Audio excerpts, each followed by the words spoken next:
Guys, this is Rob from the Gay Guy Plays, and today on The Daily Grind, we're going to be chatting about the 5 things that you need to do to prep for the Plains of Eidolon. So as many of you guys know, DE is going to attempt to release the Plains of Eidolon late this summer, which would mean around like late August, early September, but if we're going to be realistic, like late September, early October, you know, I'm just trying to temper your expectations a bit. I don't want you guys to think that it's going to come like that, you know, we don't want to no man's sky this shit. However, that does give us a lot of time to kind of prep for all of the things that has been laid out in front of us, and trust me, that is a lot of shit to consider. So what I wanted to go ahead and do is put together 5 things that I really want you to be cognizant of to make sure that you are prepped and ready for all of the things the plains are going to have to offer. Now at the top of my list is farming focused, and I understand that this is probably not going to be priority 1 for everybody out there, but it's definitely something that I think that you should be cognizant of. On the 10 Live panel, they did state that they were planning on going through focus at some point and kind of like revamping the whole thing, so you never know, it might be something that we see in the Plains of Eidolon, especially because of the fact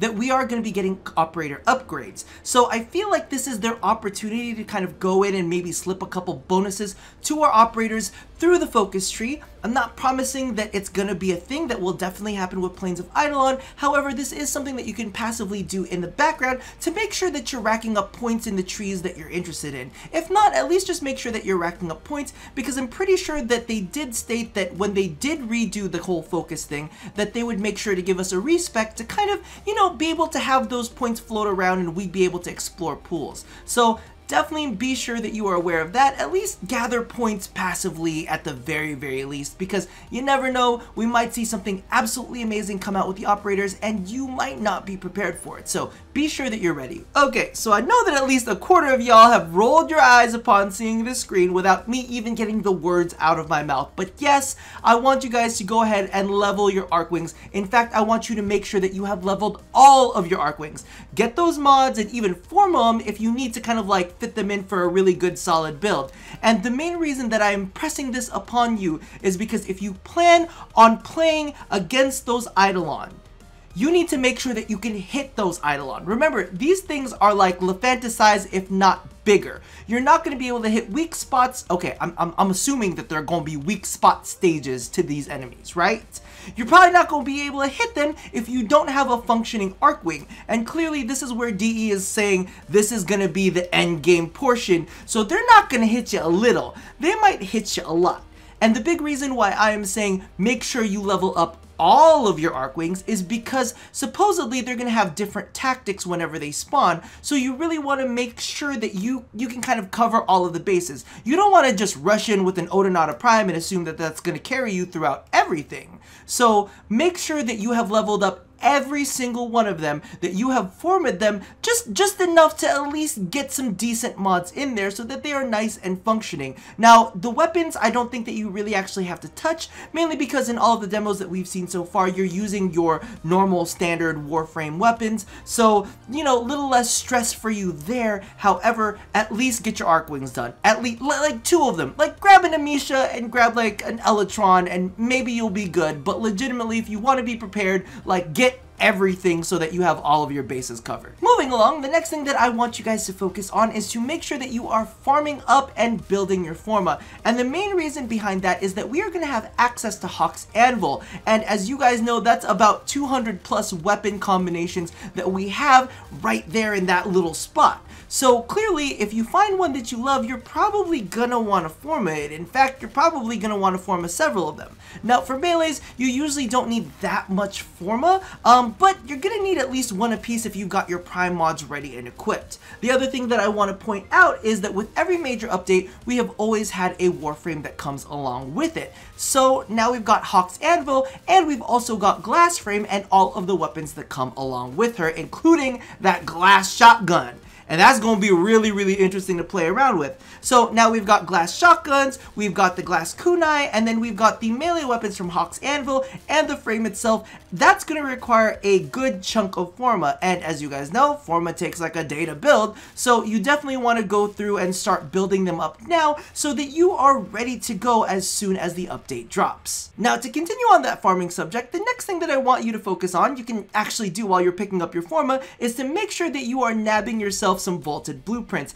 And the big reason behind that is because, well, you can sell them for plat. And as we know, with every update, there is a bunch of content that is dumped on us. And this time around, we've got Cetus, which is a trade colony, and as you had seen through the demo, there are an abundance of cosmetics that you'll be able to pick up. Now, personally, I feel like historically, Warframe has always done cosmetics for plat. I don't know if they're just going to be able to be picked up in-game for credits, but you know, always be prepared, at least in my book. At the very least, you can use that plat for more weapon slots for Hawk's Anvil, a Warframe slot for the new glass frame, or maybe even use that for resource boosters as you are hunting around in the plains of Eidolon in order to grab yourself resources to build all of the new weapons and whatnot. So I highly suggest picking up those blueprints in order to be able to sell sets, because those sets will make it kind of like easier for you to go through the game, and you won't have to pay any real life money for it as long as you spend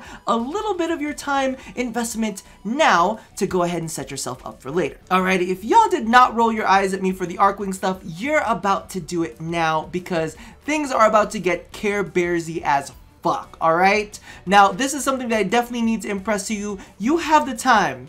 Go make some motherfucking friends. Yes, you heard me say it. I need you to make some friends. Now, speaking from someone who is kind of like a public grouper, I jump into a lot of public missions and just kind of believe that I'm able to carry the group if shit starts going awry. That's not something that I necessarily think that's gonna happen if I need to fight an Eidolon. Same thing goes for all of the solo players out there. I want you to go out and socialize and see if you can get together with a good group of people. And that's mainly because you want people who are competent, you want people who are strategic, you want people who can keep their cool in really, really harsh situations. So it's a good time now to kind of like go through your friends list, see who you could possibly team up with, see who's on the same kind of like time zones as you are so that you can kind of link up with them and make a good solid group to take down those Eidolons. Because if you guys don't remember, they are on a day-night cycle. So as soon as night is gone, your opportunities to take down those Eidolons are gone.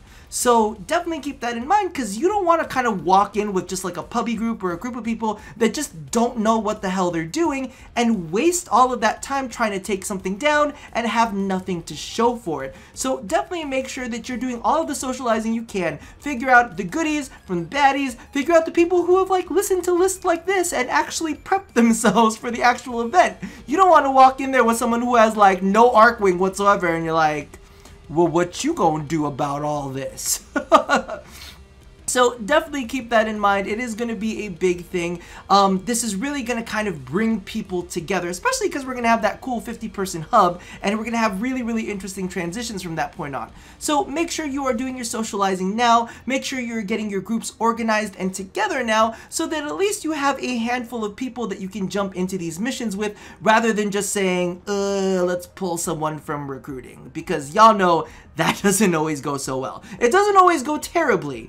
But, you know, it does, you can have some bad moments in there. So I highly suggest connecting with some of your clanmates, maybe some of the people in your alliance, or even possibly in the comment section below.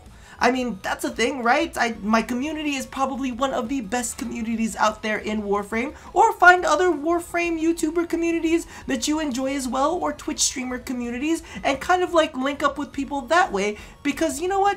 Why not bring the real world into the game world? No, that sounds frightening. Maybe don't do that. I don't know. It's up to you guys. Now, before we go, I did want to slip you guys one more tip. And I didn't want to say 6 tips because 6 tips is like weird. It's usually 3, 5, or 10 when you do these list things. And I was like, well, a bonus tip sounds better than 6 tips. Right, is that just me? Am I strange? However, I wanted to kind of impress upon you guys the fact that we are going to have those set mods that are going to be released, and I don't know what everybody's endo situation is like. There might be some newer players out there that are still trying to max out their primed mods, so I definitely want to light a little bit of a fire under your butt to go ahead and farm up some endo real quick to make sure that you can cover the costs for any of those cool set mods, mainly because of the fact that they might have some really cool effects that you might want to be putting on your frames. Regardless, that's pretty much it for this little one. It's a little bit of a throwaway, but you know, I definitely wanted to make sure that you guys were aware. Alrighty, so that about does it for the 5 things that I really think that you guys should be doing before the planes of Eidolon arrive. Make sure that you are prepped. You know, I always say things about player responsibility and future-proofing your account. Pull all of that stuff together, get your life together, so that as soon as the planes launch, you'll have the smoothest experience possible. You know, as long as there aren't any kind of like weird bugs or shit that pop up. But yeah, this is going to be a big thing for the community. There's going to be a lot of things going on with this, so I want to make sure that you're as cognizant of all of the little details so that you're not stressed out when the time finally comes. So if you guys have any of your own tips and tricks that you think that people should be aware of, make sure to leave that in the comments below. And as always, love somebody, hurt nobody, and touch yo Eidolons. I'll see you guys next time. Bye-bye.